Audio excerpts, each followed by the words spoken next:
everybody, guess who I have for dinner, lunch, breakfast for you girls out there? But it's only virtual because I know his wife and I like her. So you can feast right now. You can feast on him right now without being interrupted. I like this little gold. What is this? Hey, this I is like it. called I like it. I like it. this Looks is good. called this is called Father Time is undefeated. Like one of my boys always says, like, Well, you can't run from it. you can run It's from that. the real deal. I think it looks really good though. I appreciate it. Thank you. Hi, Lamman. How are How you? you doing, sweetheart? How you been? Oh, I'm actually good. I'm good. Good. I'm good. I've been in the house now for like 3 months though. I haven't been out but once. I How about know that? it's Because nothing. have you been out getting fresh air? You look like you've been Oh, for sure. Got good. to. Got to. Obviously within reason, right? And responsibly and all that. But absolutely, you have to, because I think we were all getting some serious cabin fever. So you got to have some discipline, though, I think. And having that discipline was absolutely key. Um, Now, just because things are, feeling a little better, or people are getting a little too lax, I think, still got to have some discipline because we're not completely out of the woods yet. We won't be for quite some time. So, but yeah, you got to get out and stretch your legs, smell the roses, maybe. Lamont Rucker is an American actor, African American actor, and began his career on the daytime soap operas As the World Turns, All My Children, before he started the roles with Tyler Perry's films like Why Did I Get Married? Dag! Why Did I Get Married Too? Dag, Dag! And Meet the Browns. And his television adaptation. In 2016, he began starring as Jacob Greenleaf in the Oprah Winfrey Network drama series Greenleaf. Welcome, Lamont. How you doing? I'm great. Thanks for having me. You Yeah. know what always gets left out in these bios What it is? is people forget that, even though we, like, just to work backwards, even though the show premiered in 2016, Greenleaf actually started in 2015. You know, yeah, that's when we actually started doing it. So that's what's always funny, how these time frames. And then similarly, I did the Temptations and other stuff even before the soaps, and people so, like, people Well, forget we can about. all go back and check it out now, so we can I get know. Well, what's funny is, sometimes when things get written up, that. people that leave certain details out, but like, you can't leave the Temptations out. That's classic. I don't think I remember you in the Temptations. Okay, now that go back and watch. You'll be I like, will do that. there he is. You There know, he is again. I do You'll as see. I'm told. It might take you a second to recognize me, because I got a big old wig on and all that. But Yeah, I've seen the Temptation though. When yeah, was it done? Because it was, that was are there two versions? that was 99. Yes, I've seen that. I didn't know you were in there. 99. Mhm. Yeah. Yeah. Okay. How you? Listen, you look great. Thank you. You too. You looking good. I appreciate it. Like I said, I've been home for 3 months. I went out one time for like an hour, and that was it. But I have a big apartment. I have a lot to do, so I don't feel I'm about to cabin say there's fever. plenty to do. And you probably needed to sit your butt still and get some rest anyway. Well, you know what I did? I was sleeping at first. I don't know if it was depression or what, but like 14 hours a day. It was But really you know what? Believe it or not, sometimes that's good too. Yeah, your body will tell you what you need. And right, I think right. there are a lot of folks who had to try to feel that out. Like, oh man, am I in a funk, or am I exhausted? You know, Well, is this a lot finally of an people, opportunity for my body to really catch up? a lot of people don't give sleep credit. Because I was I think taught, it's a waste of time. yeah, but it's not. You need to have that. And people say, well, Jamie, how do you still look so good? Or so I sleep. I tell them That's I great. sleep. That's an important part. Do you get a chance to sleep a lot? Oh Because you yeah, I work a play lot. around. It's all about, and I learned that as an artist. I mean, as hard as you work and the kind of hours you put in, I remember this even as a teenager, man. It's like, and then naturally as a teenager, your body's changing anyway. Mm-hmm. Um, I'm probably grew a couple inches every few months anyway, but But I mean, I basically believe and I know this for a fact, even physiologically, the harder you work, the you need to be equally committed to your recovery. You know, so and then as an athlete, you know, dancer, all these things, you learn that. You learn how to take care of the body, take care of the instrument, right? You take care of the mind, the spirit, all of that, and equally, you have to give all of those elements of your body the opportunity to heal and to recover. And that basically is what sleep is. A big part of what happens while you're asleep.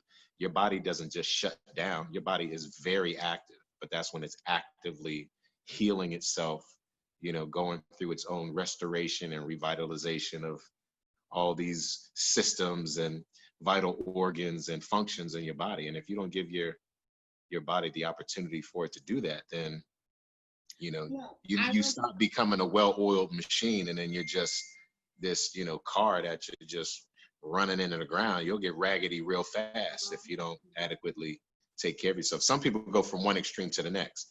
They drive themselves crazy, and then they try to, you know, do some kind of like extreme vacation, and then just go back to driving themselves crazy again. You know, I believe in a little bit more of a balanced lifestyle. Line of work, right? You see all that sort of thing in your line of work because you come across a lot of different artists, a lot of actors and actresses. You know, do you talk to them about their health and do Absolutely. Yeah, I do for sure. And Mm-hmm. and just think about just within the last, I'll even say probably 5 years, right? Even if we said 10, think about how many people we've lost, you know? And a big reason why we lost them is not just because of, you know, you can't just chalk it up to bad habits like, oh, that's just the lifestyle. To a large degree, it's because, you know, medicating themselves for a variety of different reasons, medicating themselves to get all this energy, and then medicating themselves so that they could go to sleep. Because some people literally, I can't sleep, so now I got to take something else. And so, you know, trying to do these things artificially, how's that working for us? I mean, let's just keep it 100, right? How's that working for us? Any of us who are living, I'll say, normal lifestyles, and then those, you know, those of us that we love and adore and have been some of the most exceptional artists in the history of entertainment and music and, you know, television and theater and whatever. And we've lost them because their bodies, you know, have succumbed to the just really the years of abuse and that, you know, that they put themselves through and that they put themselves into. But why? You know, I mean, to some degree, hell, we did it to them because we're so demanding of what we want and what we need from each other. It don't make no sense for Michael Jackson to be trying to do 50 shows in 30 days or something like that. That's nuts. Well, he didn't want to do it. That's them that were trying to get him. But that's my point. Yeah, that's my point. We're all kind of a slave to. If you're not careful, you can become a slave even to, you know, a master of your own making. You know what I mean? But so we have to be very careful. I talked to a couple of my boys even. I'm like, look, you know, I know you trying to get this money, or I know you got a family to support. I know you have your dreams and your aspirations and so forth. But what are we doing? Literally working ourselves to death? Like, what's the point in that? You know, you're not present for your families. You're not present for yourself. You know, how can your relationship with your wife be healthy? A lot of guys aren't in the greatest of physical health. You know, I can see it in one of my boys. I can see it in his skin. You know, another one I can see it like in his eyes. I mean, guys are gaining weight, and you know, and it's not that the weight is an issue. It's why and what kind of weight. You know, it's because it's high blood pressure and hypertension and not eating well, or they're smoking and drinking, and you know, or the travel schedule is so nuts. You know, how can they really get themselves into a really healthy schedule of eating smart and exercising or being active or whatever? So yeah, we got to be really, really careful. We got to be really careful. Are they actors? Are they ball players? I'm speaking broadly. All of those. Yeah, some of them, whether it's, and the funny thing is, some of them, since you mentioned athletes, they were former athletes, collegiately, professionally, whatever. But now, because they're running their own businesses, now maybe they're, you know, trainers or right? Nutritionists or something like that. So now they got all these clients they got to take care of, or all these people that they're training and keeping themselves sharp and in shape. Then if they're guys or even several women that I know are professionals, in this space as well. They're doing media, they're doing special events, they're doing conferences, they got their own, DVDs, and they got their online content. I mean, the schedule is nuts. So even people that are in other spaces that you might not think are directly connected to sports and entertainment, it is because they're in some of these maybe supportive fields, but they got to be mindful of their own health just the same. What's your best role? What role did you enjoy the most? That's always an impossible answer because I love every single one of these dudes, so much. And then there's things about each of them where I want to like knock these dudes upside the head because there's, but that's just because they're flawed. And because I know how flawed they are, I want them to be better. But there's nothing more fun and more interesting than to play them truthfully and honestly who they are and where they are, which is all of us are works in progress. We all trying to figure this shit out. We don't know what we're doing. No matter. I thought your very first role was when the Tyler Perry movie with that was your favorite? Was my first time seeing you. I hadn't seen you before. Oh, really? Right. And so I thought that when they revealed you, the way they revealed you as she's looking up, I thought that's how you were being revealed to the audience. I was in Europe for a long time, so I didn't see your body of work. I missed a lot. You were in soaps, right? Were you in a couple of soaps? I was on, prior to that, I was on Law and Order, Half and Half, as well for a season. I was on All of Us. I recurred on All of Us for a season before that. Like I said, 3 years on the soaps. So several credits prior to that. But yeah, based on especially the timing and the rise of Tyler's brand and his work and the way Why'd I Get Married hit. Yeah. My God. Yeah, that was it. It was a trajectory change for everybody involved, and Tyler too. I'd be so bold as to say. I mean, that was incredible. What's it like working with Tyler? What's that? What's it like working with Tyler? I had fun, man. I had fun working with him. He's somebody that I love and respect a great deal. So I appreciate the time, that we've had to spend together and work together, and extremely excited for him personally and professionally. Don't you wonder how does he get all these characters, all these topics, you know what I mean? It's like we all have it at our fingertips. It's real life, and I think that's the thing. Sometimes we overlook what's right in front of our face, and he's one of the people who also took the courage to even put God at the forefront of so much more conversation. That wasn't, as much of a trend as it is now, right? Before he really took the liberty to do that, to really deal with what's going on in our families and in our homes and in our relationships and, Black love. And again, he's always uplifted the Black woman, throughout his work. I mean, all of that. I mean, those are things that we weren't getting enough of. And he was smart enough to just talk about what's right there on the tip of our tongues and right there, in our hands and right in front of us. And like, yeah, let's talk about it. Let's celebrate it. Let's deal with it. What are you doing now? Who, me? I got a couple things I'm working on. New things in development. I was actually supposed to start a film this week, but of course, with everything that's happening, everything's completely disrupted. But I have a film that I'm attached to called This Love Wins, which I'm really excited about. And so it's about exactly what it suggests. It's about love. It's a romantic, comedy, but it really is about, it's about our children. It's about, a lot of the issues that we're facing with foster care and the challenges and yet the joys of adoption. The issues that a lot of our families have with with infertility, some of those challenges, a lot of things that people don't often openly, talk about or deal with. And also just the principle that love is going to be sometimes maybe where you least expect it.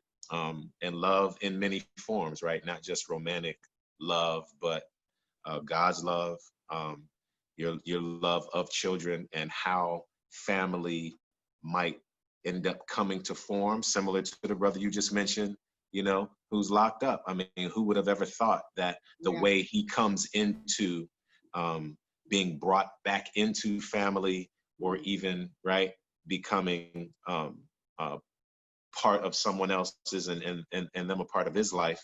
Like you can't always draw this up, so that was the highlight. I mean, I did thousands of interviews and stuff, and published all those letters, but that was the highlight of my career. That's incredibly moving. Mm-hmm. And I mean, that speaks so much to how God can work, and how you can't be afraid to ask for help. You can't be afraid to ask for love sometimes. And it says, just ask for it, and you just poo-pooed me. Like, you're like, you don't need to get married. You don't need to be with nobody.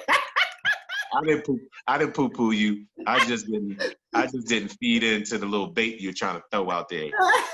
Okay. I need a boyfriend. You know what I mean? Tell me about the George Floyd case? You've been following it, I know. So. Yeah. So, there's so many angles to take on this thing. I mean, but just the normalcy of that police officer and his partners, how casual their behavior all was.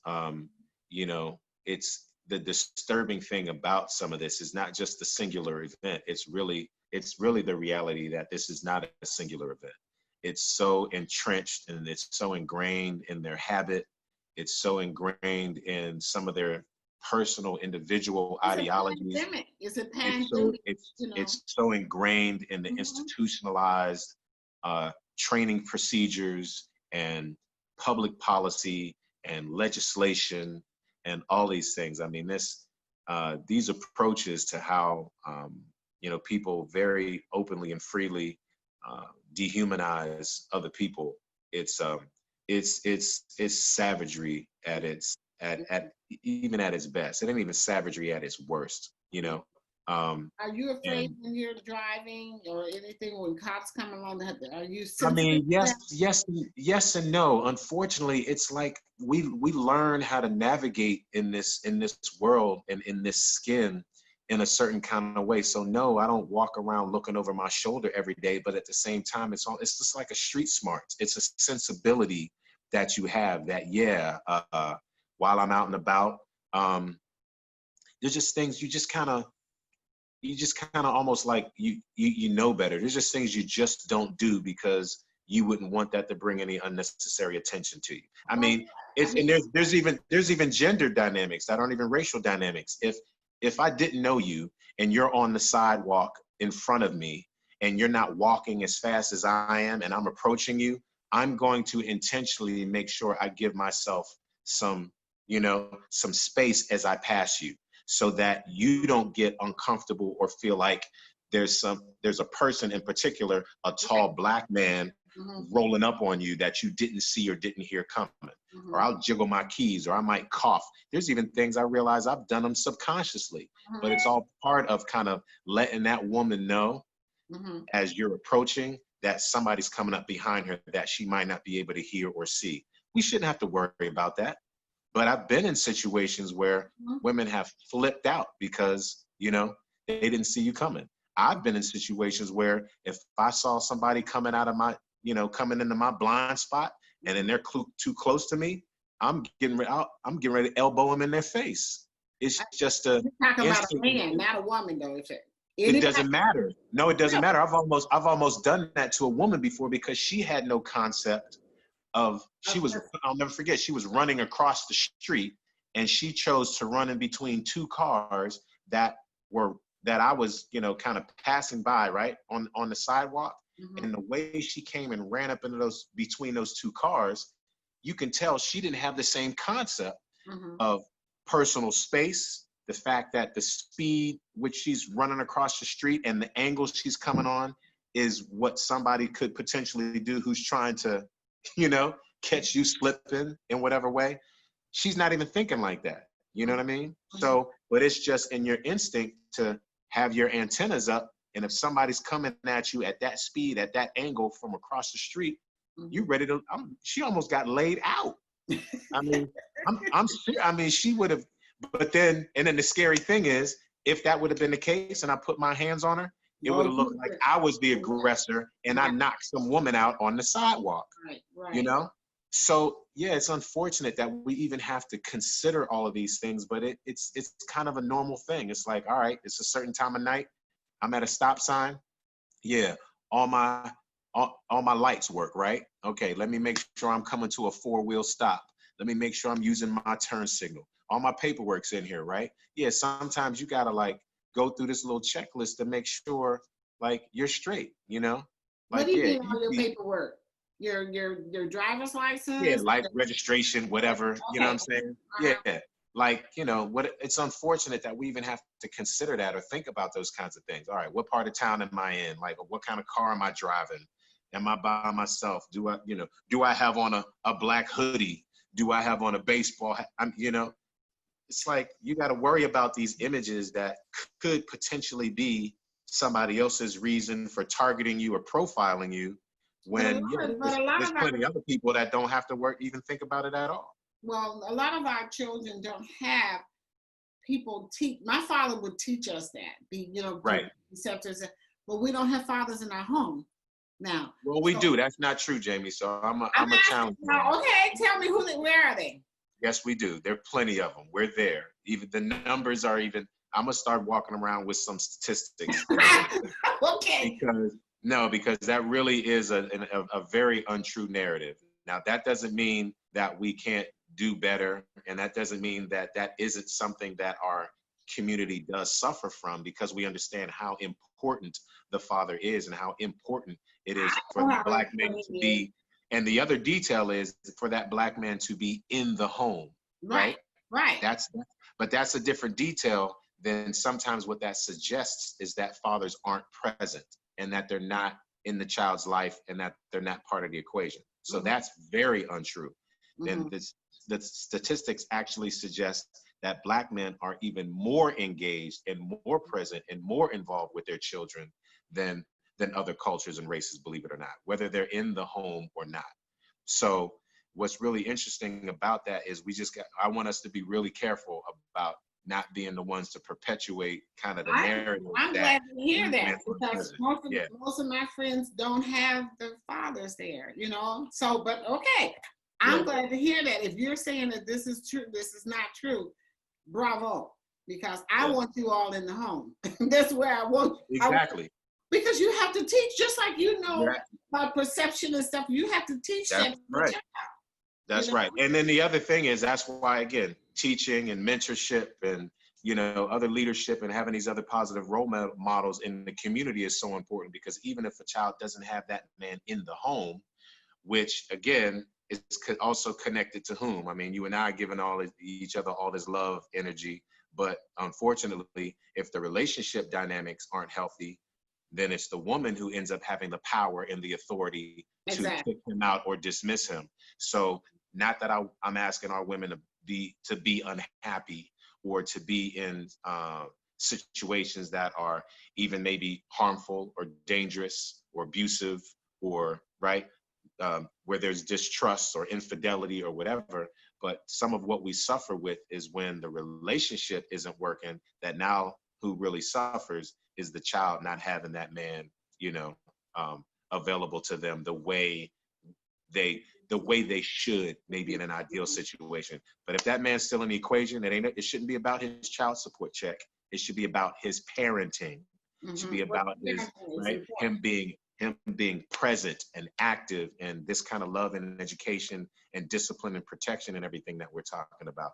And if it's not him, there are other trustworthy men, within reach. So don't be afraid, to allow some of the other men who were there, who would gladly lift that child up, Don't be afraid to allow them in the equation. Everybody don't have to be an athlete either, you know?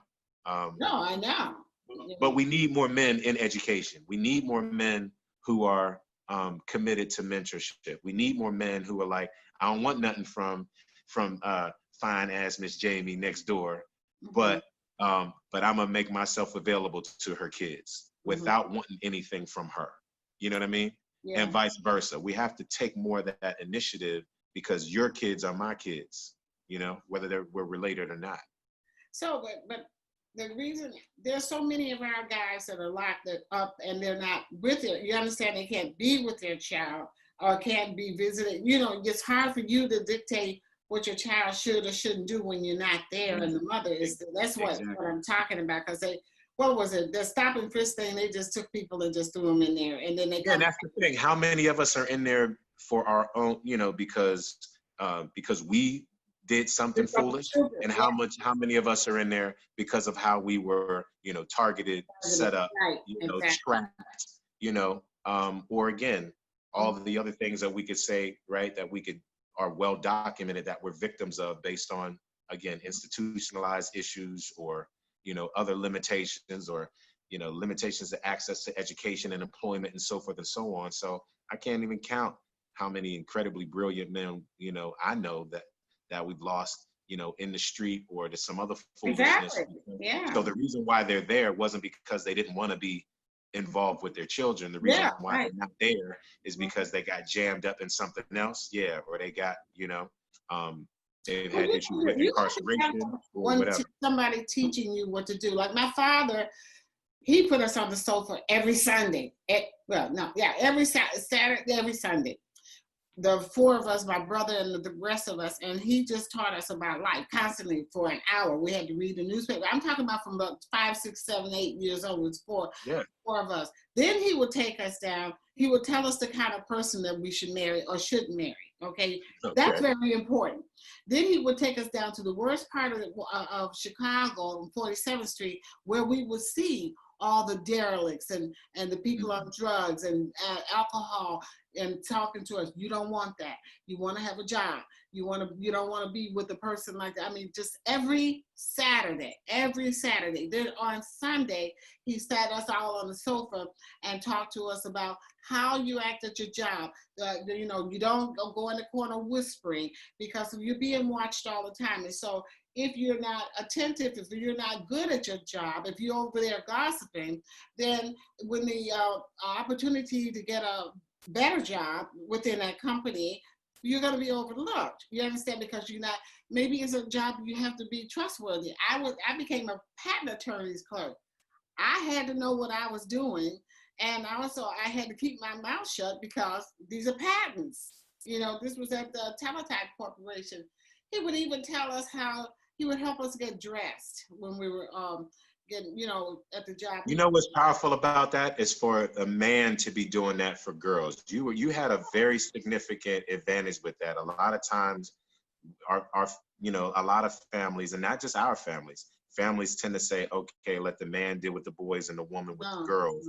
And we know the dynamic of women working with boys, especially in the scenario where, you know, if the man isn't present or because she's just the mom, you know, right?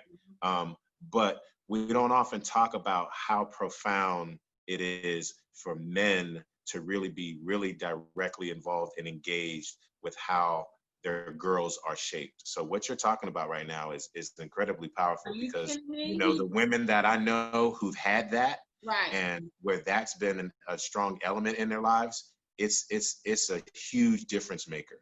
And the ones who didn't, the ones who didn't have much engagement from their fathers, even if he was there and present and in the home, when he wasn't really at the forefront of their formation and communicating with them about how to be a lady. It's different when you hear how to be a lady from a woman in your family when you hear how to be a lady from a man's man, and vice versa. When my father's telling me and teaching me, you know, what's required of me as a man and as a young man, or, you know, it's also, it's a different kind of resonance when a woman and your mother, you know, grandmother, whoever is also telling you, yep, this is, you know, this is this is what I like about that behavior, or this is why this is important, or this is why, you know, we require this of you. Both of those energies are so important, but you very rarely hear about the father-daughter dynamic. Oh, it was serious. He would say, he would line us up it's 3 girls, and he said, you're sitting on a gold mine. You don't let anybody go digging in it. Okay. You know, and he used to tell my brother, you keep your thing in your pocket. You know, you keep it zipped up in your pocket. But then he and my mother, he would take, that was on Sundays, but on Saturdays he would go get this the latest Sam Cooke whatever song or whatever, and he would push back the cocktail table, put the music on, and he would teach us how to dance. He'd teach us how to cha-cha and all this stuff. Then we had to get dressed, and then he would take us to the VFW club where they were having a DJ there, and the grown-ups would sit and drink beer and eat fried chicken that was there while the children danced. And see, right. The Hispanic community, supervision, they children to dance with them. You understand? Right. And that was also supervision. Yes. That's right. Very much so. So then, right. You know, the father is so important in the girl's life, because he says a man will say this, a man will tell you that. You know, oh baby, I love you. You know, you cannot just accept that without, you know, you need to come home and tell me, Dad, what do you think about this? So he left it open. Now, he was bad in other circumstances too, but you know, he wasn't perfect. But he spent a lot of time talking to us, and he made us read the newspapers on Sunday. And as children, you know, read this article here for me. You know, so. The father, that's why the father is so important. Parents are the teachers, man. Parents are you know, God. They're the first and the best teachers. They're the most powerful ones, you know. And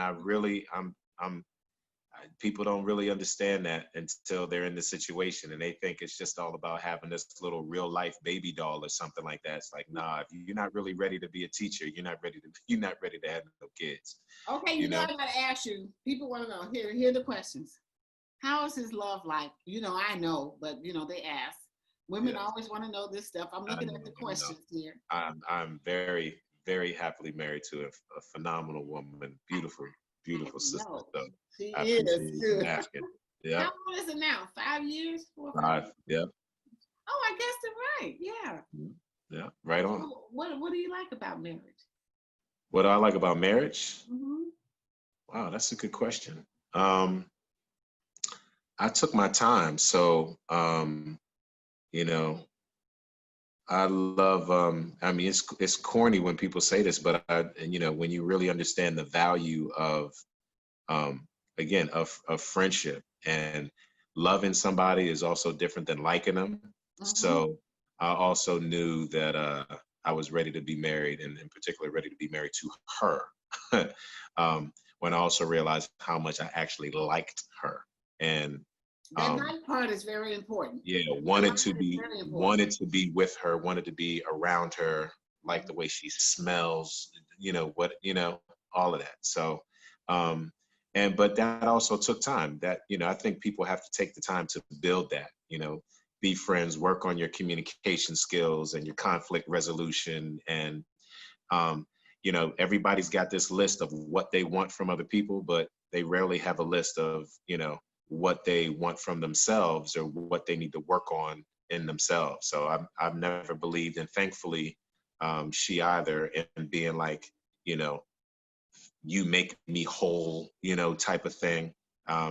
So, you know, I think part of getting to know somebody and really the true meaning of intimacy isn't sexual, you know, at all. There's a spiritual intimacy, there's an emotional intimacy, there's an intellectual intimacy. There's so many other ways to be connected to each other. And that's where the real work is. And that's where the real connection is, you know, I believe. So I'm glad we dated for several years before, you know, we continued to decide that we were gonna, take things to whatever that next level was. I'm glad that I was, honest. I was honest with her. I was honest with myself about what I wanted and what I didn't want it, what I was ready for and what I wasn't ready for. I'll let you in on a little secret. One day she even asked me if I was seeing other people, and inside I was like, damn it. Just like, how am I going to answer this question? I literally remembered like second guessing being honest, and Wait a I'm minute. glad I'm glad that I caught myself, because instead of coming out of my ass with something stupid, instead I remember kind of asking myself, well, wait a minute, who are you, right? And who do you want to be? And luckily, those were pretty much the same thing. Who am I? I'm a respectful, strong, loving, honorable man who knows how to tell the truth. Who do I want to be? The same. And not just who wants to be able to tell the truth, who will continue to make a habit of it. So basically I was like, so why be anything else right now? Right. And if she can't handle it, that's her work, not yours. Right. So did she appreciate it? Absolutely. Absolutely. And again, those are also the things that I believe are difference makers. So you'd be surprised how people show up when you give them the opportunity to, to do so. But if you're lying to yourself, or you're avoiding a lot of times what we're doing is, men sometimes aren't really so much trying to hurt a woman or to set her up or to put her in harm's way. We actually sometimes are trying to do the opposite. You think you're lying to her is protecting her. You think you lying to her is not hurting her feelings and telling her what she wants to hear and making her feel good and making her feel safe, when all you're really doing is setting her up to be disappointed and for her feelings to be hurt. And you're putting yourself in a position to where you are being not only dishonest and becoming that dude, but you're also, you're just you're setting yourself up for failure, because at some point you're going to be exposed, or at some point you're going to go against what you say, because that's not really what you believe and that's not really what you want or really where you are. So I just remember moments like that were very definitive. So I'm glad she had the courage to ask, because again, if you don't ask, you're just making assumptions. You often going to play yourself that way too. But she asked, and I was like, you know what, actually, yes, I am still seeing other people, so, but again, what did that even really mean? Did that mean I'm sleeping with other people? Did that mean I'm, and even if so, how many women am I actually sleeping with? Right? There's details to that. So some of those details, of course, I wasn't interested in getting into, right? At the same time, there was some of those details that I was just like, all right, look, I feel that that's only your business to the degree that, yes, you want to know that you're safe, right? And that we're being safe and we're being responsible. And I don't even know if we were being sexually intimate at the time, but my assumption is that we were. So you don't remember? Well, because the timing of it, I don't remember, because we weren't always throughout the entire course of our friendship and the progression of our relationship. Yeah. So, but at the same time, I was kind of like, well, look, that's, to some degree, you don't need to worry about that. I got that. So let me handle that, and when I'm ready to move forward in a certain way with you, I'll make sure there's nobody else in the equation that I'm dealing with in the same way. But I was like, you got to give me some time. You know what I mean? You knew here. There's a couple people that was already in rotation. You know what I mean? You knew here.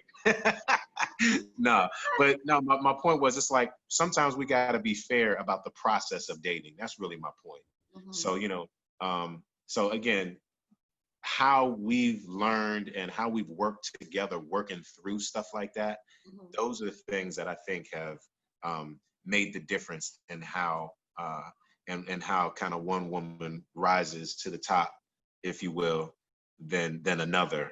It's these other kind of like functionalities that are equally as important. It's just not how your heart feels. It's not just how she looks, and it's not just, how well you all get along and, these kinds of things. But I think it's equally about, what kind of communication skills and habits that you establish, that you sometimes create unique ones because you got your way, I got my way. Now we need to create a third way, which is the we way. You know what I'm saying? It's our way, which is going to be completely new to both of us. So we got to give each other a break, with how we learn to work through establishing this new You're very system, analytical. Is she the analytical? New way of doing it.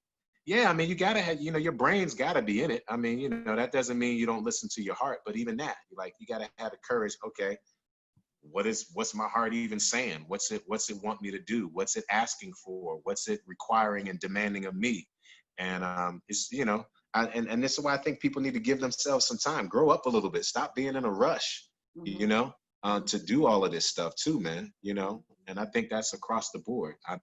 That's why I'm even thankful career-wise that I didn't jump right into the theater and on Broadway or, into the music industry or film and television right out of high school, like I could have and was tempted to, or even a couple years out of high school. I almost left college early to try to just go for it and do my thing.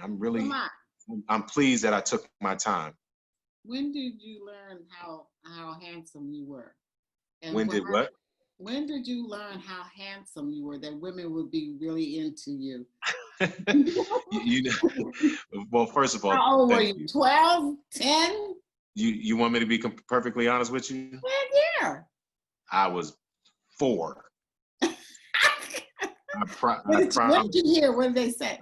I promise you. You know what I honestly remember? I remember people talking about how beautiful I was, in particular because my parents were so beautiful. It was just like, oh my God, look at him. And trust me, I'm not being cocky in this moment. This is just me gradually throughout my life having an awareness.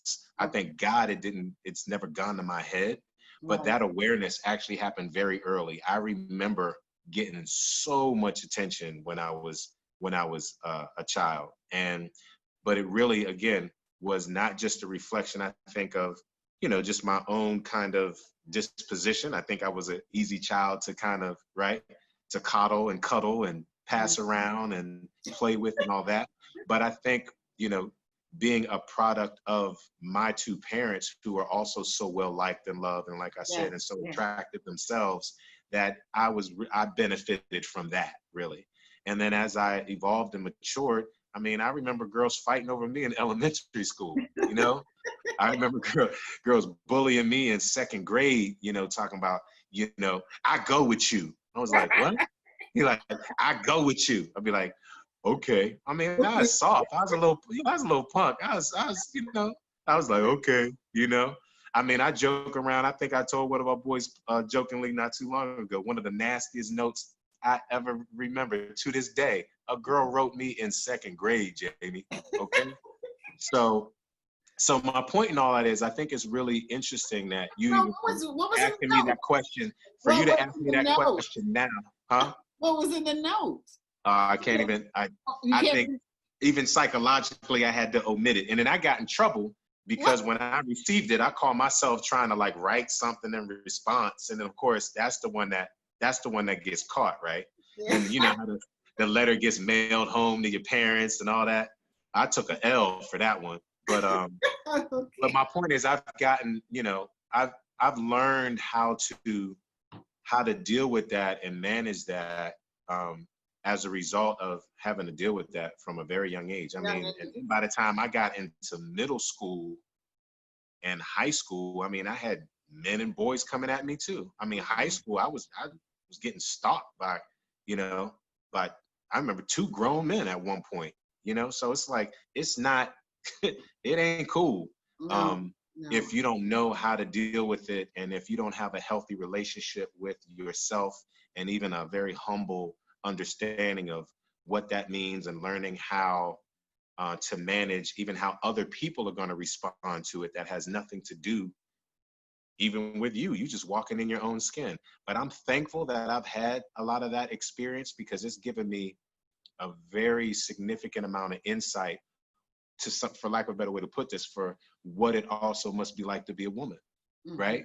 and how women have to constantly deal with this same kind of energy, you know. And I remember growing up with girls, they couldn't they couldn't control how pretty they were, you No. know, and God forbid they start physically developing. She can't control how developed she is or how fine she is, and she's only 8 or she's only 12 or 18 or whatever. Like, I felt bad for some of the girls I grew up with, you know, because they got the blues, whether it was other people, you know, sometimes treating them poorly because they were so this, that, or the third, or because of the way they were hunted, you know, by people who just wanted to take advantage of, again, how pretty or how shapely or how developed or, you know, or whatever that they were. And I'm glad that I was a late bloomer. So you use the word handsome. I think that's perfect. It took me a long time before anybody called me fine. You know what I mean? So I learned very early on to appreciate, okay, being that nice little handsome boy. That was harmless, you know? Mhm. But when things start taking a whole nother kind of sexual undertone, that's a significantly greater responsibility. And so I'm glad that I was a late bloomer in the sense that I didn't really have to deal with like that sexual energy Mhm. until later, you know, until later in my life. I don't even think by the time I graduated from high school, I think somebody finally, at least that I remember, called me fine when I was like 11th, maybe 12th grade. You know what I'm saying? And I knew people who people were calling fine, like I said, since middle school. So I'm glad that I didn't have that responsibility and I had that pressure. Then this questions people, Lynn Whitfield and Greenleaf. How, you know? Tell me a little Oh bit. man, same thing. I mean, when it comes to like incredible women, man, I've been so incredibly blessed my whole life to be surrounded by and just immersed in, you know, thankfully kingship as well. You know, again, my father and all the other phenomenal men that I've had um, around my life and who've, you know, who've touched me and molded me, is a thing of wonder too. But the women, I mean, you can't beat it. I mean, I got Liv Whitfield's my mama, I'm about and to say Lynn Oprah Whitfield. Winfrey is my auntie. I mean, you can't draw that up. You know what I'm saying? Like you can't. That's like you talking about. That's fairy dust land right there, man. I mean, Well, it's Lynn crazy. Whitfield. I had to work with her on a plane down in Atlanta. She is a beast. I mean, she gets those lines down. She becomes that person. I'm She's like, great. I can. She, you know, her mind is so trained to absorb that all those words. I mean, huge, huge. You know, thousands of words she's got. No, she's dope. She's dynamite. So I mean, it's been an incredible privilege. You know, learn from her, you know, every day. You know, and I told her a while ago, you know, I'll be calling her mama for the, you know, What forever about now. Oprah? Yeah. So luckily we already knew each other and had, you know, You were and Oprah? familiar with each other before working with one another. I met Oprah a number of times prior to that. Um, I was already familiar with Keith. He and I had worked together previously as well. Um, so Keith is the new relationships were pretty much everybody else. Like I had met or worked with either my sisters before, um, you know, my daughter, my wife. So there were a lot of new faces, but yeah, it was. I definitely feel like it was. Your Uh, sister has a dance studio, right, in Washington, D.C.? oh, my sister. Your Yeah, real sister, yeah. yeah, yeah. What's that called? Well, she actually she was with a studio called Dimensions, Mm-hmm, um, mm-hmm. and now I forget the studio that she's working out of now, but she's actually working on, I believe, making sure that she has an independent space. So she has uh, uh, a fitness and dance brand that she calls Body Beats. Mm-hmm. So you know she's on Instagram at Body Beats by Bella, Bella, and Body Beats Body by people. Bella. So Okay. yeah, she does. You know, she does everything from contemporary music to Zumba to African and Caribbean rhythms and all of that. Lamont, thank you for spending time with me, My my pleasure. darling, my My pleasure. My sweetheart. pleasure. Last time Yes. I saw you, we were Stay in touch. So remember, This Love Wins, right? And then and then I have another project that I'm developing about This Paul Love Robeson. Wins. Okay. Yeah, and then Paul Robeson and Albert Einstein project that I have called Albert and Paul. Wait a minute. Where is that from? Paul Robeson? Are you serious? Yeah, yeah. He was so magnificent. Yeah. Are you playing Paul? I am. Who's playing Albert Einstein? Good question. When is it coming out? Well, again, we're still, it's still in development. So Is that we're Tyler looking. or something else? That's not Tyler. Is it Tyler or some another? Tyler Perry? Oh no! Oh no! It doesn't have anything to do with him. I don't even know if this would be the type of thing he would be interested in. You never know. But no, this is these other projects. I've worked with Tyler since 2012 or 13, maybe. Oh, really? Okay, all right. Yeah, So it's been years. I Paul mean, I would love to work with him again. And trust me, people ask me all the time about why'd I get married 3. People love Meet the Browns. They love Oh for us. yeah, I like Meet the Browns too. So rumor is there may be some Meet the Browns reboot. Whether I'm a part of it or not, I have no idea. I haven't heard anything. So What are you working on now? Then what are you doing right now? nothing. Greenleaf is as now people know, Greenleaf, this is the final season. So right now I'm a free agent. So whoever's ready to sign me up, let's do it. So that's why I've got these other things in development. That's why I continue to serve and work in community and focus on also my nonprofit. I spoke to you about it before, our Black Gents of Hollywood. So we're doing What some do you all do? rebranding. Tell us what you do. Yeah, so we're called the Black Gents. We've truncated it because we're even though we were founded in LA, we're actually going to base the headquarters in Atlanta. And we were working in New York, so we're registered there as well. But we're looking for the Black Gents really become a global brand and a global initiative. And really, what we are is a collective of artists who are all committed to basically education, entertainment, and empowerment through the arts, using arts as the primary vehicle for this empowerment and education and uplifting and service and for example, even what's happening now, like, we talked about George Floyd a little bit, but not so much. But at times like this, what is that artist's response, right, to this? How do you get and how do you align and how do you unify the voice of artists? How do you uplift that image of a Black man so that it doesn't get dehumanized or put in a position to where it's going to be devalued the way we saw it devalued with George Floyd's life? How do we speak to our magnificence, not to our victimization? How do we get our young people to identify what makes them special and to identify what their voice is and how they can impact positive change in their lives or in their families or in their communities and even globally? So we partner with different organizations, and we also provide arts education and training. We provide mentoring.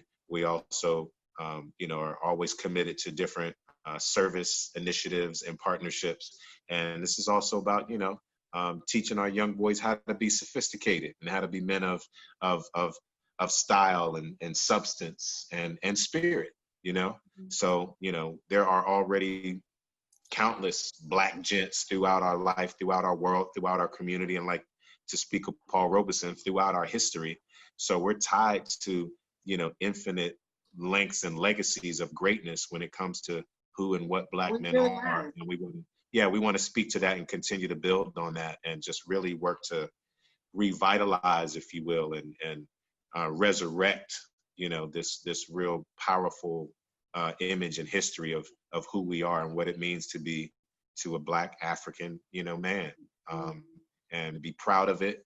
And even though we've got to walk in a very delicate duality, being African and American, we want to not feel like we've got to hide who we are, celebrate who we are.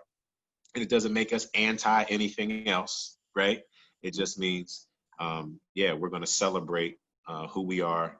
what our voice is, where we come from, and where we believe we want to go, and where we want to take our families and our women and our children and our elders. We want to, we want them to shine and fly to the moon right along with us. So we're just trying to do what we can as men that share at least that core of that core spirit ingredient of creativity, and inspire that creative spirit in everybody else as well, because that's what I believe God gives everybody, for not only your own personal self-expression, but to heal and solve the world's problems, and come up with creative solutions to how we adapt and move forward and love and understand each other. So that's a big part of kind of who we are. But that's a good part.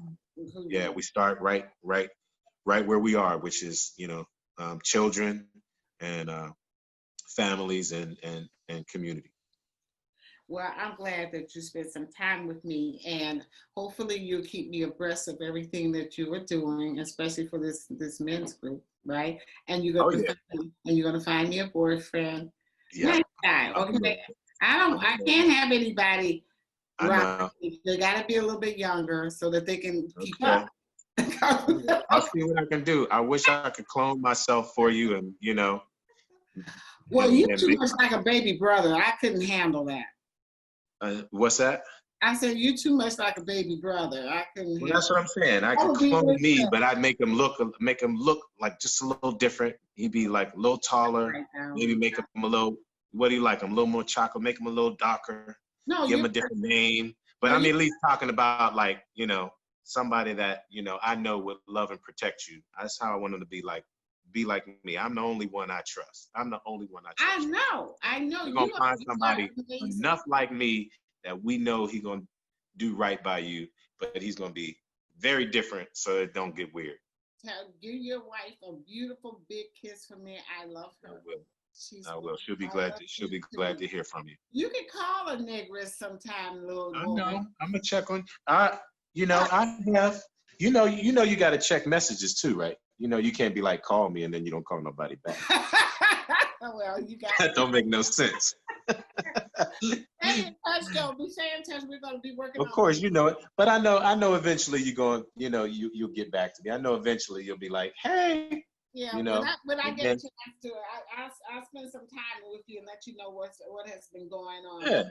And then as we're doing right now, this is always an opportunity, for us to hang out as well as share whatever we're, gonna share at the same time, So I'm glad you were able to make some time for me, and our schedules worked out. So miss you, much love, and we'll talk again soon. And your sister and everybody and your papa. I said hello. No. Stay safe. I will. You too.